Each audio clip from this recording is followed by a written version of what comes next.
ठरलोय आज सक्सेसफुल. आम्ही ठरलोय आज सक्सेसफुल.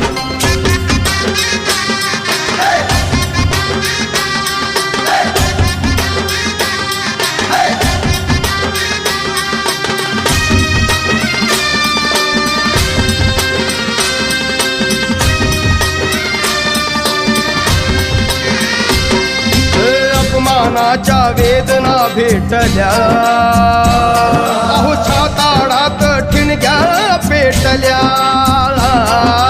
आव्हानाच्या युक्त्या शोधल्या.